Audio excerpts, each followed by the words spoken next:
Welcome to the Next Level Life podcast with Christine Corcoran. This podcast is made for the powerhouse businesswomen who are ready to ignite their fullest potential. This is where we will dive deep into the mindset breakthroughs and sprinkle in some kick up the butt motivation so you can scale your business with confidence and clarity. Whether you're craving more income, impact, or inspiration, this podcast will be your ultimate resource for all things next level.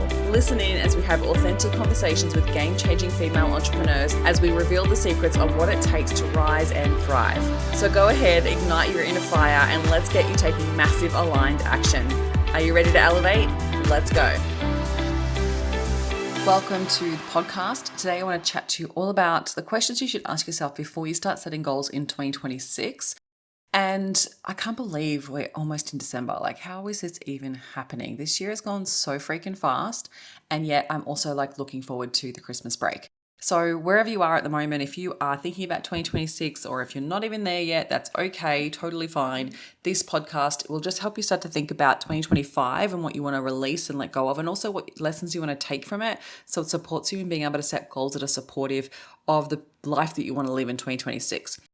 This week in my world, I am closing out the last round of Unstoppable sales and also starting the new round. So I'm actually having the closing ceremony and the welcome ceremony on the same day. Doesn't normally play out like that, but it does this round because of the dates. Because I was away in October in Canada, I had to adjust some of the dates. And so I wanted to make sure that we started in November just to get the rhythm and the momentum going for the new month of December so we can make the most of our month together before then breaking over Christmas. And so fun. Also got the photos back from the photo shoot from the Next Level Mastermind get together. Oh, so good. I'm so happy with them. The beautiful Mary Miller did them. And everyone looks so fun. The personality is really shining through. And I really wanted that with this shoot because I feel like sometimes branding photos can be really boring. And yet I really wanted everyone to start stepping into their unapologetic authority. And so before the session, we dived into really understanding what their power of influence statement is and helping them start to really determine what they want to shine through in their personal brand in 2026. And I honestly believe that energy absolutely comes through. And it's so cool to see. So you'll see some of my photos coming through on social now in the pink outfit, in the pink suit. And then I've got my beautiful clients, which will also, I'm sure they'll tag me and I'll get to share some of those. But yeah, so happy with those. It was so fun. I absolutely love doing the get together immersion days with my beautiful Next Level Mastermind ladies. And yeah, so excited to close out the year with them as well. So let's dive into today's episode. So I compiled 10 questions that I ask myself on a regular basis throughout the year. I kind of do this kind of quarterly, and yet I wanted to pull together 10 CEO questions, CEO level questions to help us really determine what we're going to learn from the year, okay?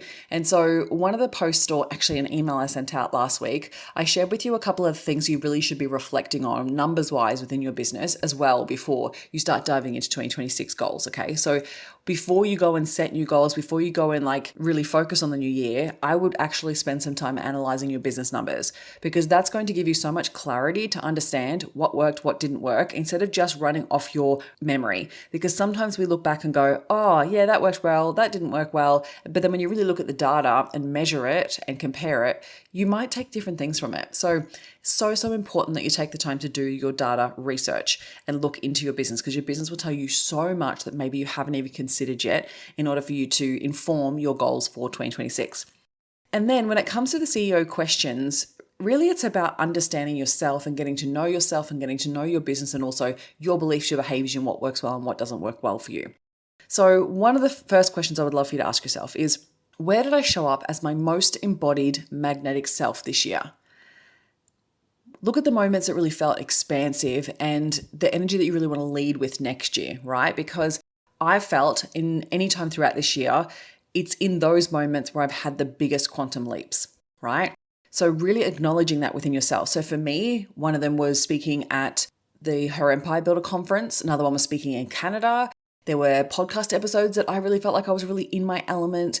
And there was moments on stage with the Unstoppable Women event. There's so many moments where I felt my most magnetic self. And when you unpack that, you can start to acknowledge what served that, right? How did you prepare your energy to be able to be that magnetic self? What was going on for you at that time in order for you to be able to show up in that way? Because I feel like we can learn so much from our boundaries, from the way that we take care of ourselves, our well-being, our self-care, right through to what lights you up, which then brings me to the next question, which is, what drained me even if it worked, right? And this has been a really interesting one for me to reflect on, because there have definitely been some launches this year that I was not in my most magnetic self, and it actually drained me, and I learned a lot from them. Because if I'm not supported by my team, because I actually didn't hire again this year and I should have, right? Biggest lesson. And there were all reasons for it and whatnot, but I relied so much on one person, which is my team member, Mads, and I really do need to hire my second employee. And what drained me was actually doing a whole bunch of tasks that I should not have been doing. And that caused me to then lag with certain launch prep and certain things that I know where I should best spend my energy. And so really asking yourself, like, what are the things that drained you, even if it worked, and how can you address that for the new year? Number 3, what results did I create from alignment and what was forced? Again, for me, it was very much launches and not being as prepared as I would like to have been.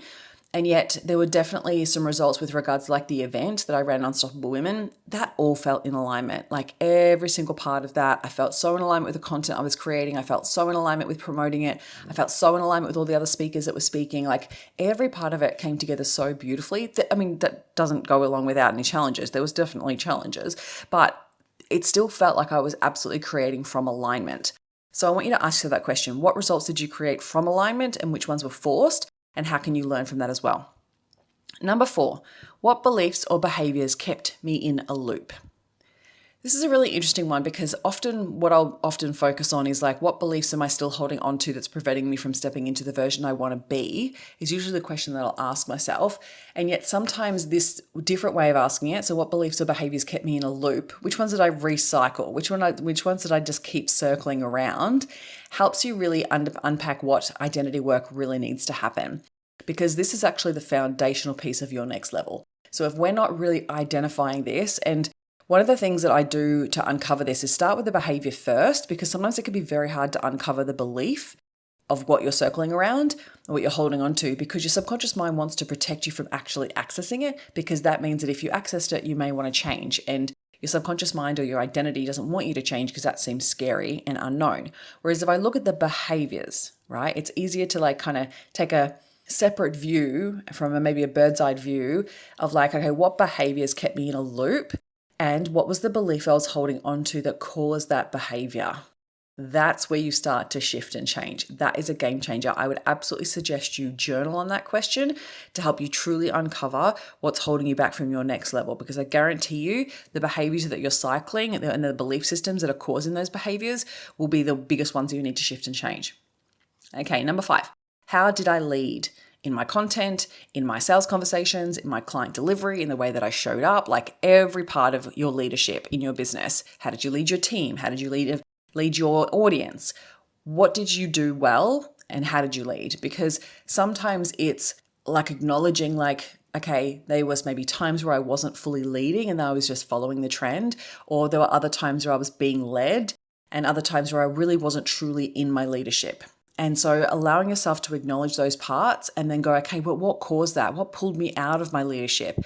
Was it my own mindset or was it external circumstances?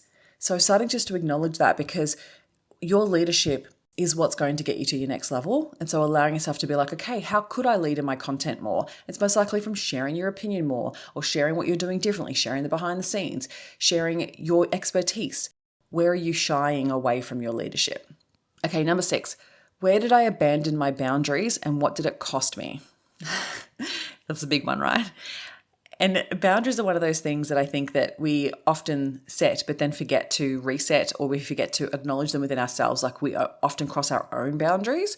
And so where did you abandon your boundaries and what did it cost me? And it's starting to even acknowledge like, what can you put in place to prevent that from happening again next year? That's a really good one, because sometimes it's separate things to what you're actually doing yourself. So it could be like asking your team to do different things. Like I was saying to a client the other day, and she was saying how like, oh my God, my team emailed me so much. And I was like, and why do you think that is? And she's like, because I asked them to. And I was like, okay, so they're following through on the behavior you asked them to do. What do you want them to do instead? And how can you recommunicate that boundary? And then she did that. And then a week later, she was like, oh my God, thank God. That has just absolutely lightened my load massively. And so she wasn't even abandoning her own boundaries. She was actually just acknowledging what she put in place as a boundary that actually needed to change. So just reviewing your boundaries, like what are your boundaries that you currently have in place with your clients, with your team, with yourself, with your family, your friends, like all of those types of things. And ask yourself, like, if you abandon them, what did it cost you? And how can you put some things in place to prevent that from happening again next year? Sometimes it's actually taking yourself out of the equation, right? So another one of my clients acknowledged that she had actually abandoned her own boundaries and she needed to recognize that it's something that she does a lot. And so she took herself out of the situation. So she changed the way her process within her business, and it was to do with scope creep, right? So she basically set up a new email address that if anyone needed to adjust anything within a proposal, it was sent to this separate email address that then one of her team members checked first and requoted. So because they already had that quoting process in place, they didn't need to ask her what she wanted to quote, and it stopped her from causing herself to undercharge. So good, right? So sometimes it doesn't always have to be you. You could actually go, well, how do I take myself out of that equation so that I'm not the one abandoning my own boundaries? Okay. Number 7, what part of my business needs to be simplified in 2026? Are we all ready for more simplification? Hell to the yeah. I've been trying to really work on building more AI into my business, and it's something that I actually put off again because I went into launch and it was like I just don't have the headspace to even learn it, that I was like, oh, I need to prioritize that for next year. So what part of your business needs to be simplified? Even with my service offerings, like I've gone through a simplification process with that as well. And even my launch process, I've gone through a simplification process. And so I cannot wait for that to be implemented in 2026. So starting just to acknowledge that within yourself, what part of your business needs to be simplified and what do you need to put in place in order to keep things simple in your life next year. Number 8, what am I no longer available for in my business or life? Another game changer, right? What am I no longer fucking available for? No longer available for clients that don't value what I do, that don't pay their payments on time, that don't do the work. Like, are you no longer available for team members that don't do what they say they're going to do? Like, what are you no longer available for? The more you can acknowledge that, that's where the boundaries piece comes back into play. That might be new boundaries you need to set, even within yourself, and then start to build it into your business. Number 9, what am I secretly craving more of, and what would it take to honor that? I love this question because it's all about like bringing more joy and pleasure into your business journey. So for me, it's more in-person time.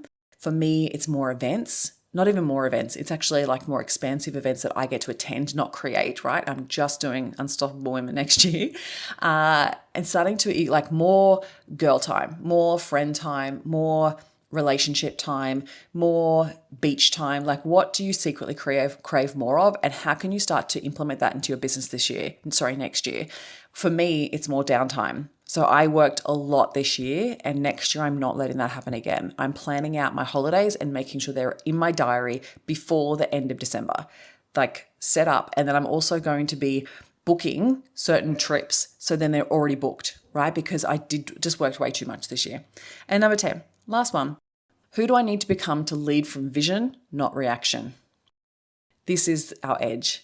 And who you need to become will come back to the shift in your behaviors and the identity work that we do. Because every new level requires a whole new version of you. And if you don't clarify and envision who that next level version of you is, you'll keep creating the same results because you'll keep being the same person. So over the last 2 years, I've obviously had like huge up levels in my life and in my business.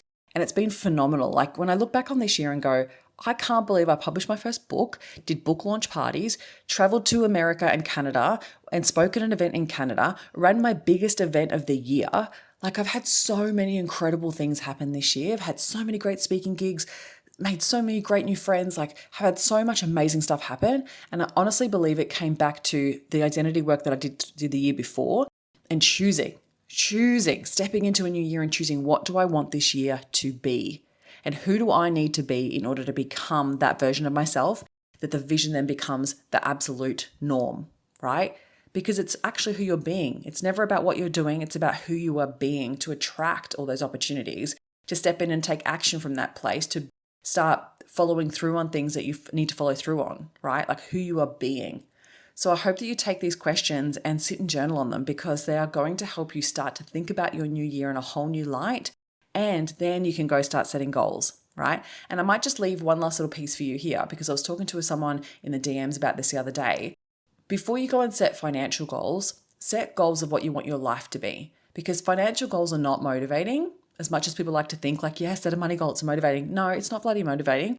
It's what the money will give you that's motivating. So what do you want your life to look like? What do you want to experience? What do you want to be able to receive? Allow yourself to sit in that energy first, and then you can figure out, well, how much money do I need in order to have that happen? How many clients do I need to work with? What does my business need to be in order for me to experience that, right? Set your goals from that place and you'll find that they'll be much more motivating. All right, lovely. I hope you enjoy the rest of the week. I look forward to hearing how you unpack some really beautiful gold nuggets here in these questions. And I look forward to seeing what happens next.